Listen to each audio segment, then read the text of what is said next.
Tudo bem, gente? Estamos aí de novo, juntos, mais uma vez. Vamos treinar aí um pouquinho mais sobre esse concurso. Eu quero falar com você aí, especialmente que pretende prestar esse concurso, mas também você que deseja aprender alguma coisa relacionada à gramática, alguns assuntos. Agora a gente vai trazer aqui uma questão dessa banca examinadora, mas uma questão que vai tratar do assunto de concordância. Ó, tá aqui, ó. Então, uma questão de concordância aqui para vocês, ó, tá? Nesse item aqui, certamente, pessoal, concordância vai ter na prova, tá? Então, eu quero mostrar como que essa banca trabalha a concordância. Considere o trecho abaixo. Em janeiro de 2015, o valor de venda dos imóveis havia subido 12,7% em 12 meses, segundo a FIPE. Se o sujeito da frase for flexionado no plural, o verbo haver flexionará. Vou deixar com você. Pausa o vídeo, responde a questão e eu volto aqui com os comentários, como a gente sempre faz. Tá valendo. Bom, seguinte, de acordo com a norma padrão da língua portuguesa, esse verbo haver, quando ele é empregado no sentido de existir, de ocorrer, de acontecer, realizar-se, ele sempre vai ser empregado na terceira pessoa do singular. Porque ele não possui sujeito, é a famosa oração sem sujeito, e esse verbo é chamado de verbo impessoal.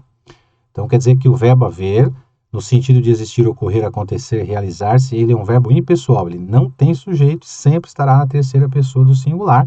Tá aí os exemplos, ó. Há muitos candidatos estudando para essa prova, havia diversas causas para a doença e houve casos de corrupção naquela repartição. Vejam que não importa a forma que o verbo haver é empregado, o tempo dele. Então, não importa se ele está no pretérito, se ele está no presente, não importa. O que importa é que o sentido dele vai ser de existir, de ocorrer, de acontecer, realizar-se. Basta você fazer a substituição. Então, ele não tem sujeito, legal? Agora, olha o que acontece aqui, a questão está pedindo isso também. Quando você põe esse verbo haver em uma locução verbal, essa locução verbal indica que eu tenho um conjunto de verbos. Então, vamos pegar esse primeiro exemplo aqui. Você vai ver que tem uma locução verbal. Tá vendo? Isso aqui é um conjunto de verbos e ele apresenta o primeiro verbo e o segundo verbo. Esse primeiro verbo é chamado de auxiliar. E esse segundo verbo, ele é chamado de principal. Quando o primeiro verbo, ou seja, o auxiliar, for o verbo haver, você substitui pelo verbo ter. Faz essa substituição aqui, ó, tá? Conforme eu fiz aqui, ó. Ele havia contado uma história muito estranha, ele tinha contado. Fiz a mesma coisa aqui, ó. Eles haviam contado uma história muito estranha, eles tinham. E aqui também na 3, ó. Há de existir uma saída para esse problema, tem de existir uma saída para esse problema, e aqui também, ó. Hão de existir outras saídas para esse problema, tem de existir outras saídas para esse problema. Característica do verbo haver, quando ele pode ser flexionado. Ou seja, quando ele pode ir para o plural. Então já me perguntaram, o verbo haver não pode ir para o plural? Pode, claro que pode. Em que situação?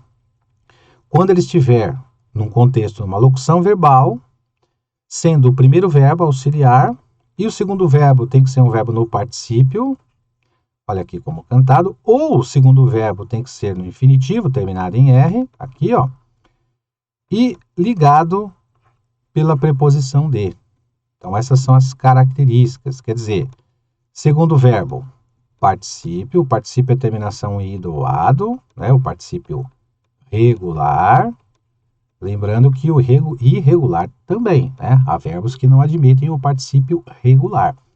Vai funcionar assim também. Ou então, o segundo verbo for infinitivo. O infinitivo é a terminação em R. E ambos os verbos, tanto o haver quanto o verbo no infinitivo, devem estar ligados pela preposição de. Não é muito comum a gente usar isso no nosso dia a dia, mas é a norma padrão. Tá? E a questão exige que o candidato conheça isso. Olha lá. Quando ele pede, se o sujeito da frase for flexionado no plural, o verbo haver flexionará, ele vai flexionar também, porque o que acontece? Ó?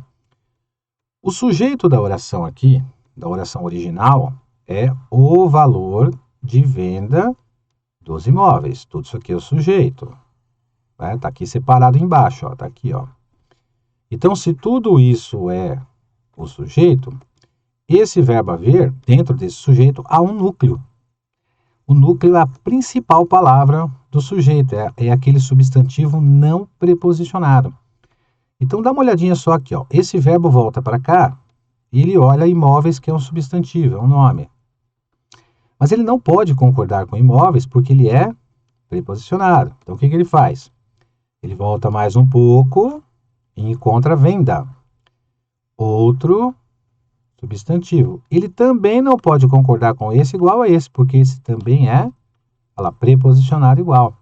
Então o que ele faz? Ele descarta esses dois substantivos que fazem parte do sujeito e corre aqui, ó, para encontrar este substantivo que não está preposicionado. Então, portanto, esse substantivo é o núcleo do sujeito e o verbo vai concordar com esse núcleo.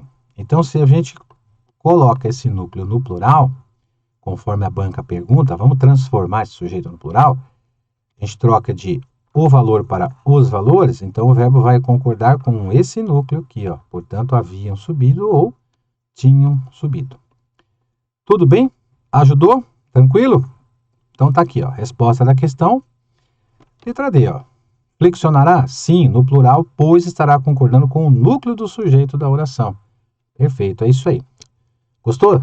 Então, legal, ó, aqui no nosso curso tem muito mais aí. Essas vantagens que você já sabe, acesso ilimitado, imediato, teoria com questões comentadas, mais material em PDF, participação no grupo de WhatsApp para você tirar dúvidas, etc. Mais o bônus que nós estamos lançando aqui, ó. Caderno de questões, redações, 2 redações corrigidas, mais 2 simulados. Por esse valor aqui, gente, é um valor de 197, de 397 para 197 ou 12,19,65, para você ficar preparado para esse concurso. Lembrando que não é só português, hein? O curso online é completo, com todas as disciplinas. Tranquilo? Ajudou você? Tomara que sim, espero que sim. A gente continuar treinando aí. A gente vai se ver lá na nossa plataforma, espero você clicando no link abaixo. A gente se encontra aqui depois em lives, em algumas situações aí que nós vamos promover para vocês começarem a estudar de forma correta aqui com a gente. Legal? Abraço para vocês, bons estudos. Até a próxima aí, valeu.